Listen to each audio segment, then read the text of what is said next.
En esta última presentación del capítulo veremos dos pruebas de bondad del ajuste que son muy utilizadas para contrastar la normalidad de los datos. Una de esas pruebas es la de Kolmogorov-Smirnov y la otra es la de Shapiro-Wilk. Empezaremos en primer lugar con la prueba de Kolmogorov-Smirnov y es una prueba de bondad de ajuste de los datos de una muestra a un modelo teórico continuo que estamos especificando. Es decir, como se trata de modelos continuos, entre los que hemos visto, veremos el ajuste a una distribución exponencial o a una distribución normal. En general, se puede usar cuando se tienen pocas observaciones, pero suele ser conveniente cuando el tamaño de muestra es mayor a 50.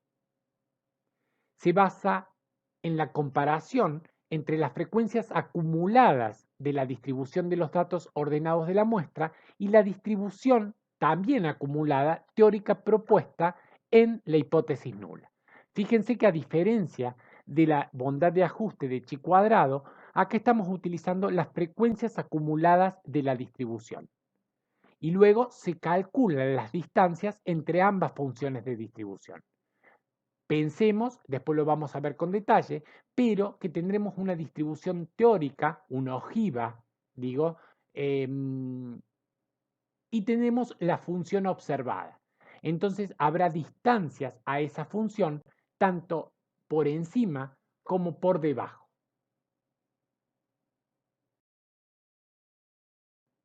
Para calcular el estadístico de prueba, tendremos que observar cuál es la distancia máxima, es decir, el punto que presenta mayor diferencia entre la distribución teórica y la distribución observada de las frecuencias acumuladas. Y esto se va a distribuir de, con un estadístico que le hemos dado ese nombre, que depende pura y exclusivamente de los grados de libertad, la distribución de ese estadístico, y con un nivel de significación asociado. Entonces, ahí tenemos que el D observado va a ser la máxima diferencia en valores absolutos entre la función de distribución teórica y la función de distribución observada.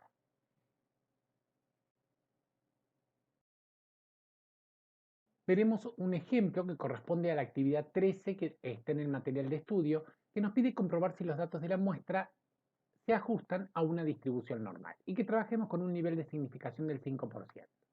Observen que acá tenemos una serie simple de 10 observaciones, son muy pocos los datos, sin embargo nos va a servir para ejemplificar los cálculos. En primer lugar, a partir de ese conjunto de datos, no nos dice nada acerca de los valores de los parámetros poblacionales mu y sigma cuadrado, por lo tanto los tendremos que estimar. Entonces obtenemos las medidas resúmenes considerando las estimaciones de esos valores, la media aritmética de la muestra y la varianza muestral. Vemos ahora cómo proceder para calcular el valor del estadístico observado. Entonces partimos de los datos que nos provee el enunciado, donde tenemos 10 valores distintos de la variable y queríamos probar si estos se ajustaban a una distribución normal. Si observamos, estos datos están ordenados de menor a mayor para poder calcular la frecuencia relativa observada y acumulada hasta cada valor de la variable. También habíamos calculado la media y la varianza para esos datos muestrales. Luego procederemos a obtener las frecuencias observadas, acumuladas y relativas hasta cada valor de la variable. Como tenemos 10 observaciones, entonces, y cada uno de ellos se presenta una vez, la frecuencia relativa asociada a cada valor va a ser igual a 0,10. Luego vemos que se produce una acumulación a saltos de 0,10 a 0,10 hasta llegar a 1 para las frecuencias observadas. Posteriormente, como dijimos que queríamos ver si se ajustaba a una distribución normal la variable, entonces tendremos que proceder, aunque esto ya vamos a ver que puede que no sea necesario, pero podríamos proceder a la estandarización de esa variable. ¿Y cómo realizamos la estandarización de esa variable? Por ejemplo, para el primer valor sería 22,23 menos la media estimada 24,60 sobre la desviación estándar, es decir, la raíz cuadrada de 3,33. Y ahí obtendríamos entonces en la columna que estamos presentando los distintos valores estandarizados de la variable. Luego, con un calculador de probabilidades y cuantiles, ya sea el aplicativo que ustedes han bajado o con Infostat, podemos calcular las probabilidades asociadas para una normal 0,1 hasta 1,30, hasta menos 1,03, hasta menos 0,85 y así sucesivamente. Esas probabilidades acumuladas hasta esos valores me van a dar la función de distribución teórica que estamos considerando. Y con ella tendremos que comparar a la distribución de frecuencias acumuladas observadas. Y tenemos que considerar entonces cómo calcular el valor ahora del D observado. Ahora veamos qué es lo que sucede. Habíamos dicho que las frecuencias observadas se comportan a saltos, ¿sí? Entonces, la distancia entre la F mayúscula sub t, es decir, la teórica, y la observada, puede presentarse por debajo o por encima de esa curva, F mayúscula sub t, para un valor particular cualquiera. Por lo tanto, para aplicar la prueba, se deben calcular las diferencias o las distancias para cada uno de los puntos y luego tomar la máxima de esas diferencias.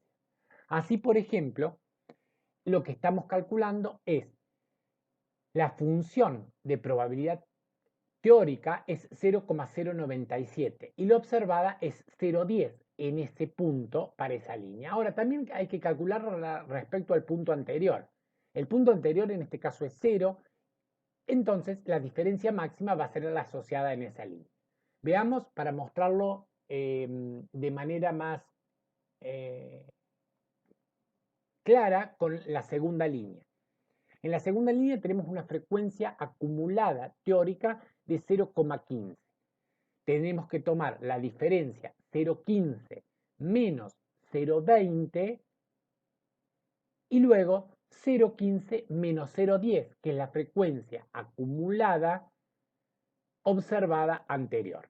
De las dos, en esa línea ponemos la máxima. En este caso es 0,05145. Luego, el máximo de esas diferencias, observemos que el máximo se da, la máxima diferencia es igual a 0,1349, esa máxima diferencia va a ser el de observado. ¿Cómo procesamos con Infostat? En este caso tenemos a la variable dispuesta en una columna de la base de datos y tendremos que ir a la solapa de estadística. Allí escoger inferencia basada en una muestra y posteriormente prueba de bondad de ajuste Kolmogorov.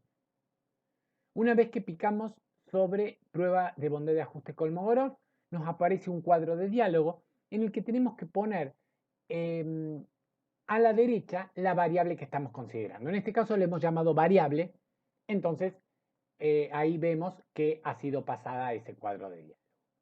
Posteriormente escogemos la distribución, recordemos que Kolmogorov se puede aplicar para cualquier distribución continua, por eso aparecen todas distribuciones continuas en este cuadro de diálogo. Nosotros vamos a trabajar con una normal para el cual hemos estimado la media y la varianza, porque no nos han dado parámetros o una distribución con parámetros determinados a los que se debe ajustar, sino solo que se ajuste a una distribución normal. Y estamos haciendo la prueba en base a los datos muestrales.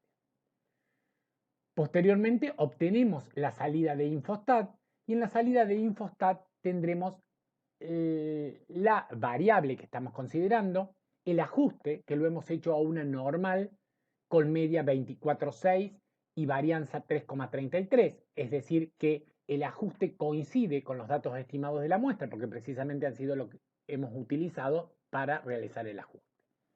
La muestra es de tamaño 10 y el estadístico de prueba es igual a 0,14. Ese 0,14 es el estadístico que calculamos antes, son diferencias por redondeo, pero es el valor del estadístico que calculamos antes. Y la lógica que sigue es que si la distancia calculada, es decir, este D observado que vale 0,14, es mayor que la teórica, en este caso debería ser el crítico, que no lo estamos exponiendo porque no tenemos para calcularlo con cuantiles y no utilizamos tablas estadísticas, pero ese es un valor teórico que sería el D crítico con el que tendríamos que comparar. Entonces decíamos que si ese D observado es mayor que el teórico para un nivel de significación determinado, se va a rechazar el modelo planteado en la hipótesis nula. Y eso va a significar que una diferencia tan grande como la que observamos a partir de los datos en la muestra no se debe al azar y por tanto los datos de la muestra no provendrían de la distribución normal que hemos especificado. Y si por el contrario el D observado es menor al crítico, entonces no se rechazará la hipótesis nula y las observaciones muestrales se ajustarán al modelo propuesto en la hipótesis nula. En este caso es esa distribución normal. Eso sería si tuviéramos el valor crítico, pero sabemos que la salida nos reporta el estadístico observado y el valor de probabilidad asociado.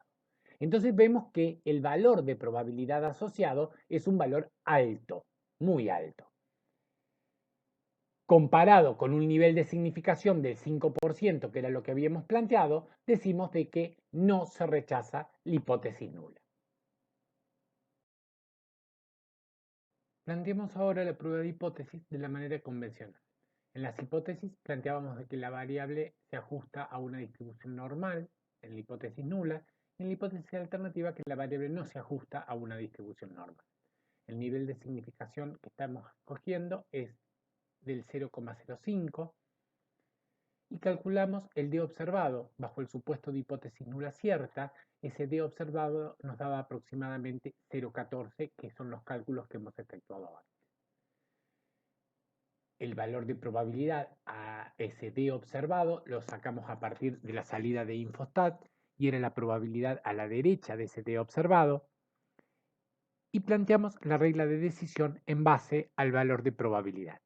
Y decíamos que si el alfa es menor al valor de probabilidad, no rechazo la hipótesis nula. Por tanto, en este caso, la decisión o inferencia final será que con un nivel de significación del 5%, no rechazo la hipótesis nula, en consecuencia la variable se ajusta a una distribución normal. Por último, veremos la prueba de Shapiro-Wilk para probar normalidad. Y esta prueba se basa en las desviaciones que se presentan entre los datos ordenados de la muestra respecto a los valores esperados de los cuantiles de la distribución normal estándar. El estadístico se construye como b al cuadrado sobre s al cuadrado y este cociente contempla las desviaciones en relación a la simetría y a la kurtosis de la distribución normal y se calcula bajo el supuesto de hipótesis nula cierta. Si bien no vamos a efectuar los cálculos, debemos aclarar que valores pequeños de W son significativos, es decir, van a indicar que las observaciones no se ajustan a una normal. Existe una diferencia con los estadísticos que hemos estudiado hasta ahora. Si W observado es menor al W crítico, se rechaza la hipótesis nula. Ese valor de W crítico se obtiene a partir de una distribución que, aunque teóricamente no conocemos o no tiene una forma analítica, se puede obtener por simulación. Alternativamente, y es la forma en que vamos a proceder, si el valor de probabilidad es menor que el nivel de significación, se rechazará la hipótesis nula. Luego también podemos comparar, una vez que apliquemos la prueba de Shapiro-Wilk, que si comparamos el valor de probabilidad asociado al valor del estadístico de una prueba de Kolmogorov y el valor de probabilidad asociado al estadístico de una prueba de normalidad de Shapiro-Wilk, se puede observar que la prueba de Shapiro es más exigente que la primera. Esto significa que nos va a indicar o tendremos una mayor probabilidad de rechazar la hipótesis nula que con Kolmogorov. Por eso, en general, esta prueba, que es más exigente, se utiliza cuando las muestras son pequeñas. Prueba y procesar con Infostat, lo que tendremos que hacer es considerar nuestra variable de interés, luego ir a estadísticas, nuevamente a inferencia basada en una muestra, pero ahora deberemos escoger la prueba de normalidad de Shapiro-Wilk modificado. Ya haremos referencia a por qué se llama Shapiro-Wilk modificado. Luego aparece el cuadro de diálogo en el que tendremos que poner la variable de interés o para la que queremos probar normalidad y luego, una vez que damos aceptar, obtenemos la salida por Infostat. Esa salida nos informa el valor, la variable que estamos considerando, el tamaño de la muestra, la media y la desviación estándar estimada, el W asterisco y que es este W de Shapiro-Wilk modificada y el valor de probabilidad asociado a ese valor de W asterisco. Planteemos la prueba de hipótesis de la manera que lo estamos haciendo habitualmente. En la hipótesis nula plantearemos que la variable se ajusta a una distribución normal, en la hipótesis alternativa que la variable no se ajusta a una distribución normal. Trabajaremos con un nivel de significación del 5% y calcularemos el W observado bajo el supuesto de hipótesis nula cierta. Consideremos que este W, fíjense que en la salida de máquina les había dicho que se llama W asterisco y en realidad es una modificación sobre el estadístico original, que en lugar de trabajar con los valores originales de la variable, trabaja con los residuos de la variable de interés. Y por eso se llama Shapiro-Wilk modificado, porque lo que se somete a prueba es la normalidad de esos residuos. Ese valor de W observado, lo vemos en la salida de máquina, era igual a 0,89 y el valor de probabilidad era igual a 0,2728. Por lo tanto, la regla de decisión, si la planteamos en términos del valor de probabilidad, sabemos que si alfa es menor al valor de probabilidad, no rechazaré la hipótesis nula. Por tanto, a un nivel de significación del 5%, podemos concluir que no rechazamos la hipótesis nula, es decir, que la variable se ajusta a una distribución normal. Si bien el resultado es coherente con el de Kolmogorov, les sugiero revisar nuevamente el valor de probabilidad para notar la exigencia de esta prueba respecto a la de Kolmogorov, tal como lo señalé antes.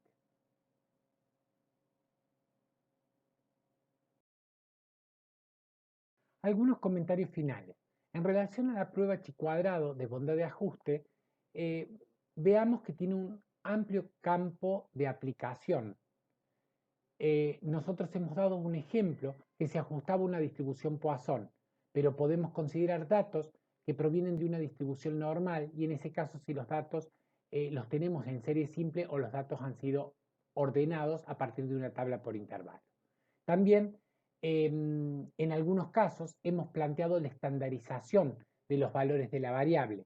Si tenemos un aplicativo como los que estamos trabajando nosotros o con Infostat, podemos a veces no tener que realizar esa estandarización y directamente trabajar con los valores originales de la variable y aclarar que estamos trabajando con una media y una varianza determinada. Y esa estandarización se produce de manera automática. También respecto a las pruebas de bondad de ajuste chi cuadrado, cabe aclarar que se pueden aplicar a otras distribuciones teóricas que seguramente lo van a ver en el práctico o a otras distribuciones que no siguen un modelo teórico determinado, sino que queremos ver que determinada muestra se ajusta a una distribución X que se da en la población, por ejemplo. Por otra parte, una prueba que utilizamos habitualmente son las pruebas alternativas para la normalidad sobre un conjunto de datos. Y uno de los criterios es observar el tamaño de la muestra para ver qué procedimiento de prueba se puede aplicar. Si se trata de una muestra relativamente pequeña, la más apropiada suele ser la prueba de Shapiro-Wilk. Si la muestra es más grande, se podría aplicar la prueba de Kolmogorov-Smirnov. Y si la muestra, es aún un poco más grande, quizá la prueba de bondad de ajuste de chi cuadrado. Recordemos que la prueba chi cuadrado tenía una restricción a la cantidad de observaciones para cada intervalo o valor o clase de variable, que era que la frecuencia esperada debía ser mayor o igual que 5. En general, cuando las muestras son grandes, excepto que estemos en los intervalos, en los extremos, de una distribución, esas frecuencias esperadas suelen no ser menores a 5. Con esto damos concluido el capítulo 6 de la materia.